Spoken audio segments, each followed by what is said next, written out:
So hello po mga kablog, magandang araw po sa inyo. Ito po muli nagbabalik. Syempre, Kel the Great po. Para sa panibago ko pong unboxing, review, tsaka testing ng isang power tool.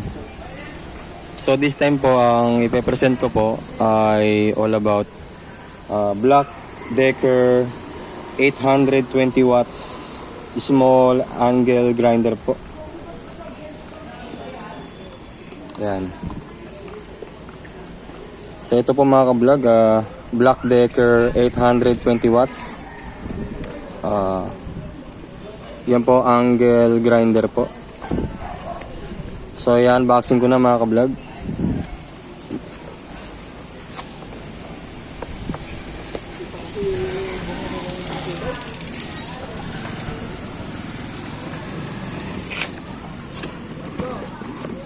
So open natin yung box. Yan.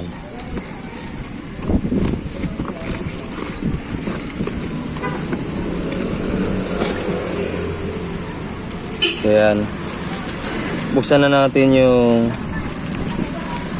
gamit. Ito.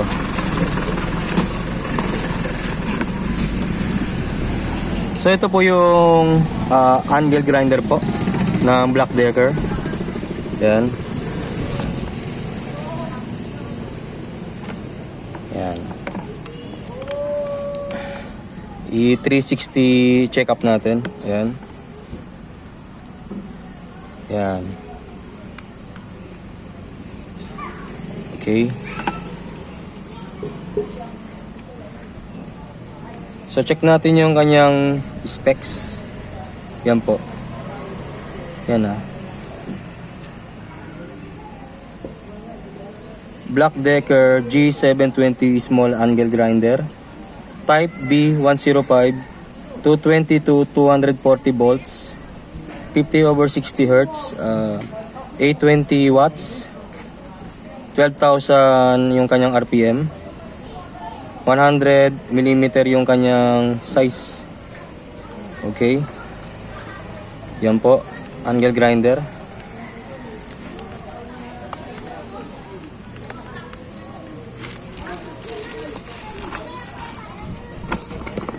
Then kasama yung guard. Ito. Yung guard po. Yan.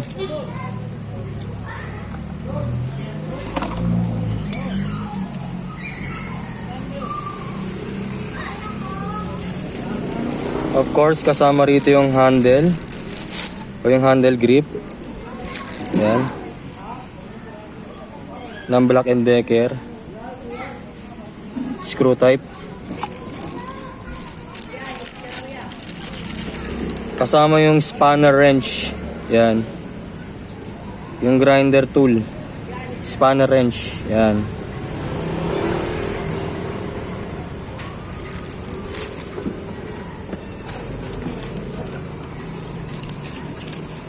Tapos meron pang extra disc. Yan po. Metal grinding disc po. A24Q8BF type 27. Black Decker po. So nakalagay po yung kanyang size sa baba. 100 mm by 6 mm by 16 mm po. Maximum RPM 13,700 po. Yan po. Yan. Grinding disc po mga ka-vlog ng Black Decker.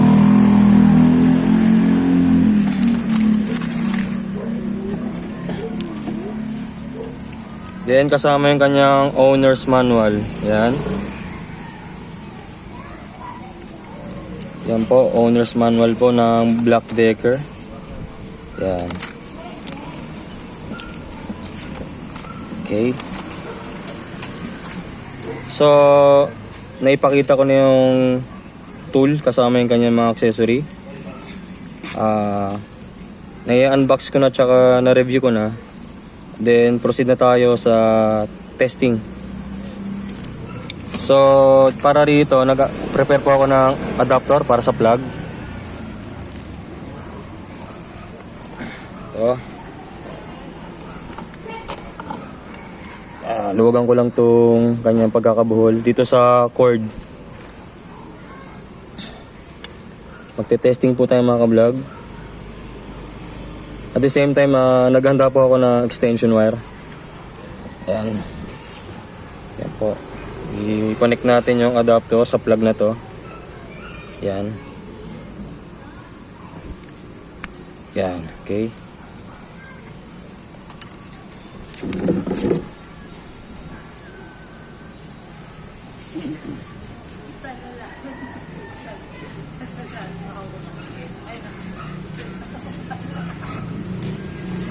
Then, ito yung extension mga ka-vlog na inihanda ko for testing. Okay. So, yung guard, ilalagay na natin. Mag-prepare tayo ng Phillips screwdriver.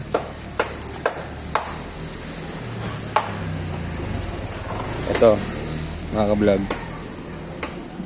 Ikabit natin dito. Depende po sa posisyon ng angle na gusto nyong proseso. So, ang gagawin ko po ganito. Sa mga ka-vlog may hulma yan ha. Sa pag-install nito dito, sundan nyo yung hulma. Yan. Yung umbok na yan, tatlo yan. Para rito sa yung nakahulma na yan, ito, tsaka to. Ilulusot nyo yung umbok dun sa tatlong hulma. Yan ah. Yan o. Sasakto ko ah. Yan o. Yung hulma. Para makita ninyo. I-magnify natin. Yan ah. Yan. May tatlong hulma yan tsaka umbok. Pagtatapatin nyo. Bago nyo i-salpak. Itaas nyo to. Yung locking system. Itong part na to itaas nyo. After nyan, isalpak nyo sa hulma. Sakto natin. Yan na.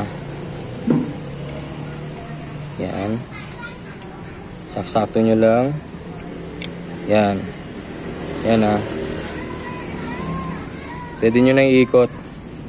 Depende sa angle at degree yung gusto nyo posisyon kung paano kayo mag-grind. So sa akin, usually ang ginagawa ko ganito. Yan.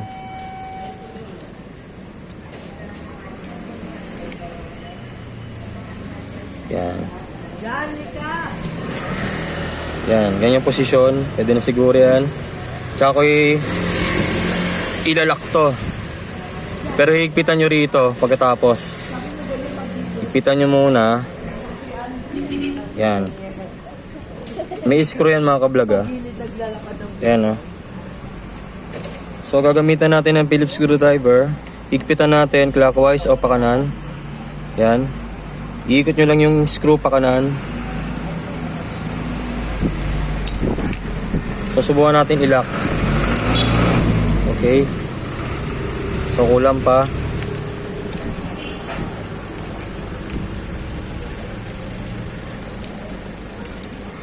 Higpitan natin yung angulo ah. Yan.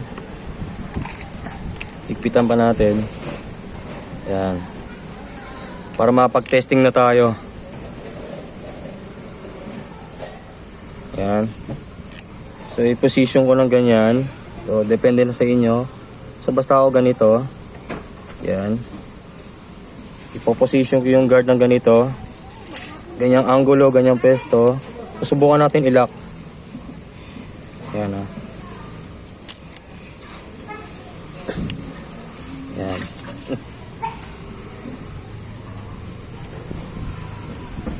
Yan.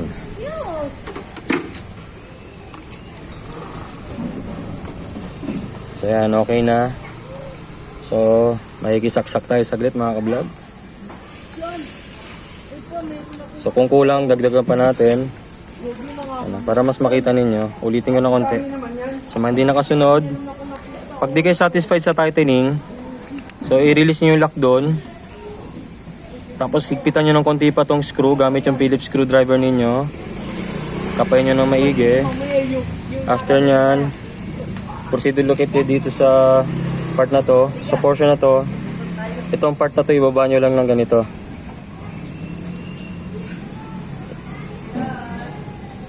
Yan.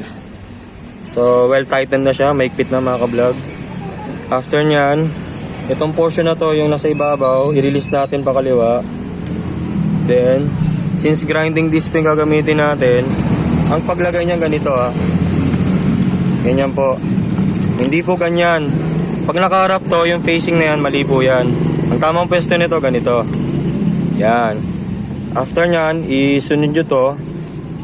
Dahil grinding disc niya makapal, ito yung dapat nasa ilalim. Itong umbok na to yung nasa baba o nasa loob. So, ipoposition nyo ng ganyan, tapos ganito. Yan. Okay. Tapos, iikot nyo muna gamit ng kamay, clockwise. Ilapat nyo ng tama. Yan. So, sa paglock naman, ipe-prepare nyo yung spanner wrench na to para maikpitan to. Tapos, pipindutin nyo to.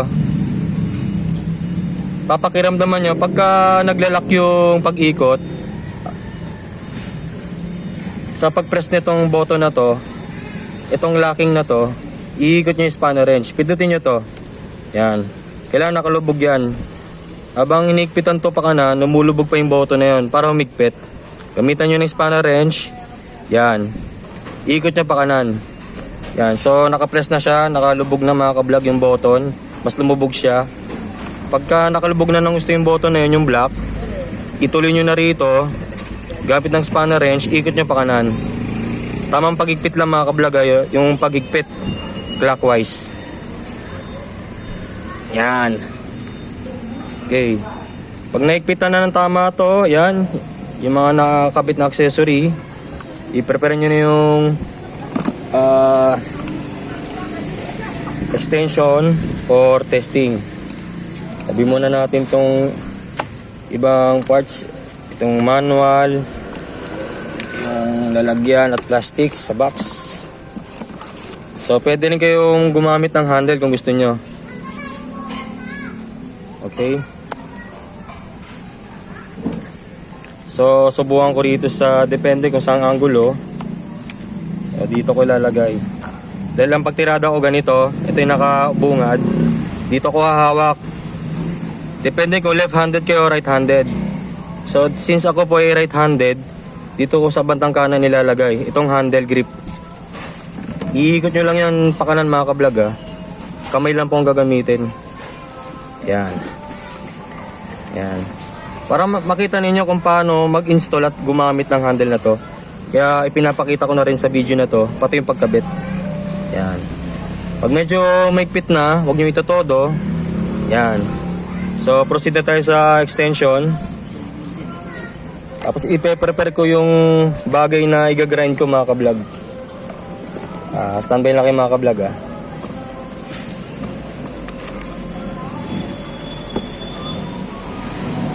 YouTuber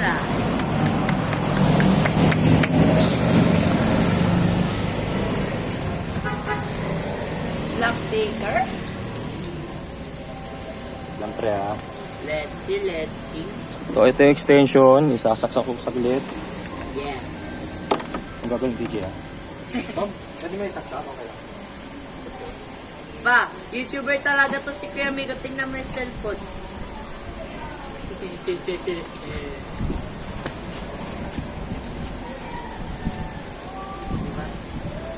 Sinubscribe ko na yun Oh. Hindi ko kalimutan ko na yun. Mga 2023 sinubscribe ko na.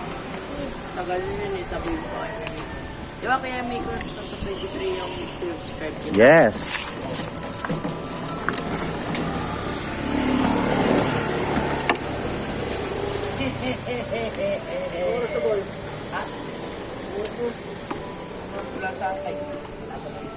Sa extension wire, sasaksak natin.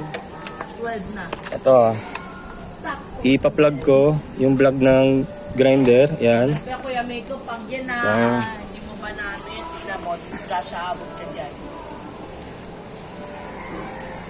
Ingat Testing natin Yan I-on ko yung button. Wala. Patay. Ayaw. Wait nga lang.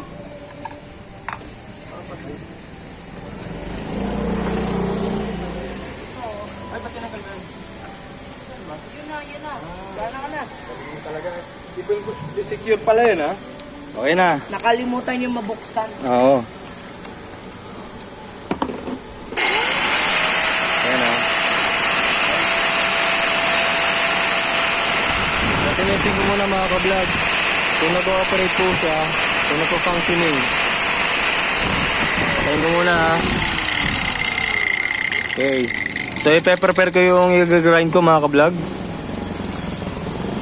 Guys, nakalimutan niyo pala yung maker. Hindi ko nabuksan yung nandito sa amin. Kaya pasensya na. Ito yung rim set para sa motorcycle project ko. Merong isa rito, yung dulo ng spoke na nakausli. Ito. Yan, no? Yung nakausli ng konti na nag-iisa, i-grind ko po yan, tatabasan ko. Okay? So, yun ang testing na gagawin natin. Okay?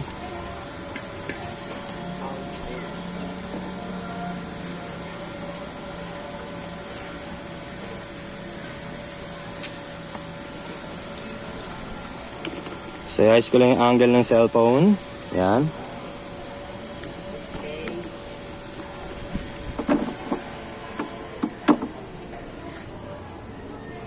So, dapat mas kita. Yan. Siguro magkakaroon siya ng silver, gold, tsaka Button. alam yung silver, 100k subscribe. Pag ano naman, pag gold, 1M subscribe. Pag 10M, Sipa mo tol, ha? Di, 10 yun diamonds. Subscribe.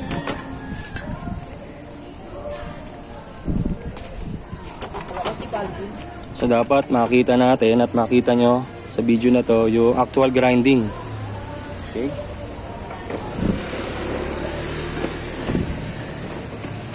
Tingnan mo. Diyan. Diyan. Kita sa Tingnan mo dyan. Yan. Diyan. Yan. Tingnan mo.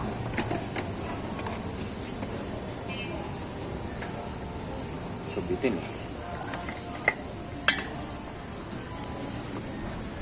Tol, pa mo. Mamasipa mo. Malayo, eh. Dito na kaya yan. Eya. Yan. Ito nakita.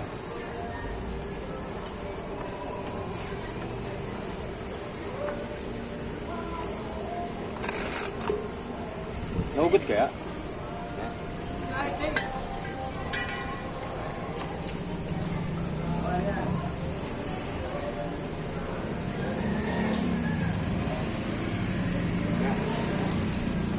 So ito, start ko na mga ka-vlog. And 3. 1. So ito yung usli.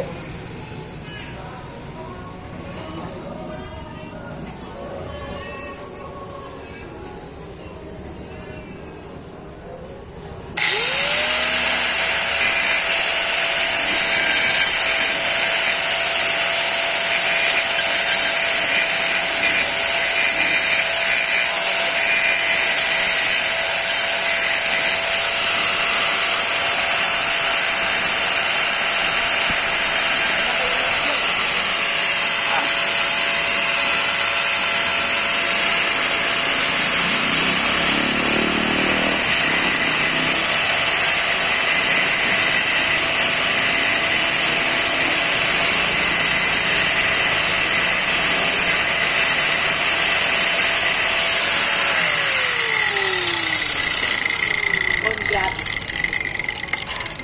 Woo! Pagod ka? Kung pesto eh.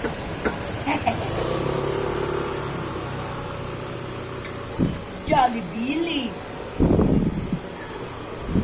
Yan po mga ka-vlog, ha. Nakita niyo yung marka na na-grind ko yung part dito, itong portion na to. Kita po yung kanyang gas-gas gawa ng grinding disc. Yan po. Yan, na-grind ko na yung usli ng o yung sobra ng spoke.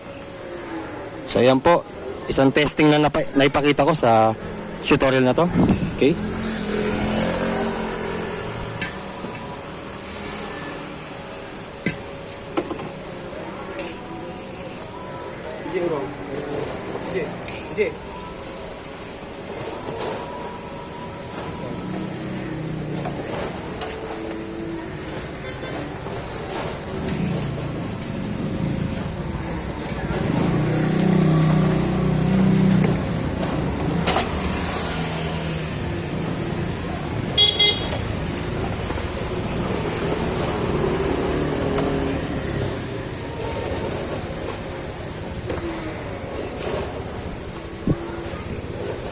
So, subukan ko na rin dito mga ka-vlog ah. Ihahabol ko na lang. Another testing para rito. Dito sa tricycle, may mga naka-umbok o sobrang bakal. Yung pagkaka-weld niya, stainless ito. Kahit ito lang aasahin ko. May pakita ko lang sa inyo yung performance ng Black Decker na sinutorial ko. Yung in-unbox ko this day, okay?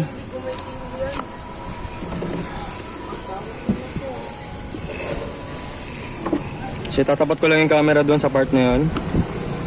Ayan.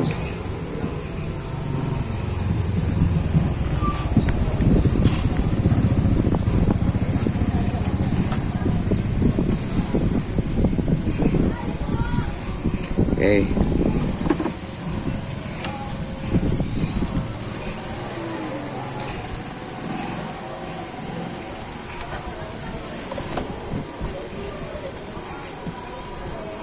So tatabasin natin yung portion na to gamit itong Black & Decker angle grinder 820 watts. Okay? Tingnan natin po ang protection.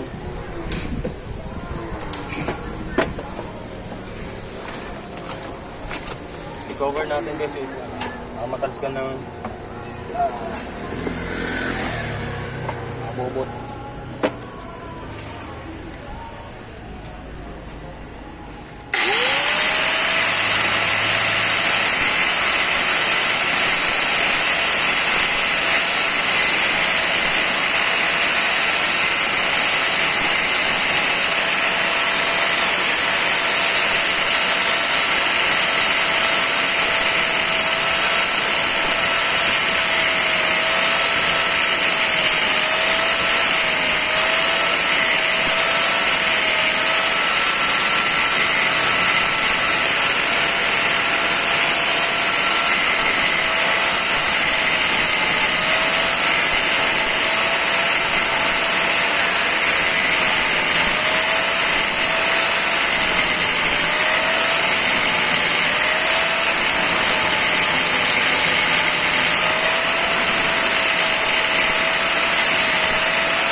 Hi TJ, busalsal na tuloy.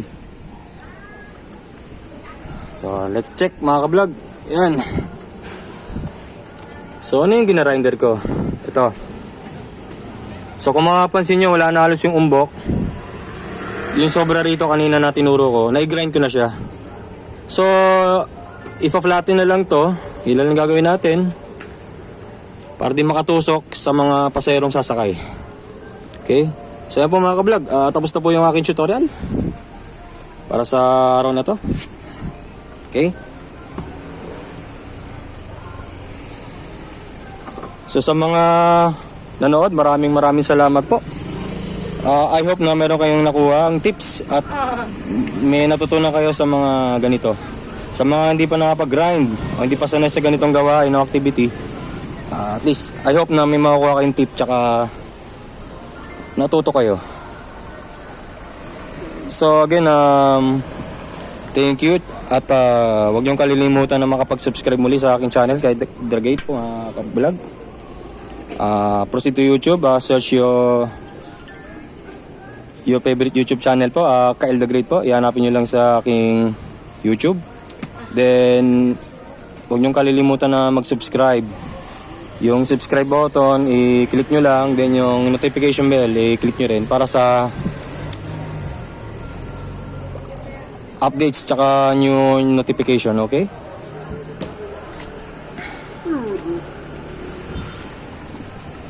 So maraming salamat mga ka-vlog. Muli sa panonood ninyo. Standby lang kayo mga ka-vlog para sa susunod kong tutorial. And God bless.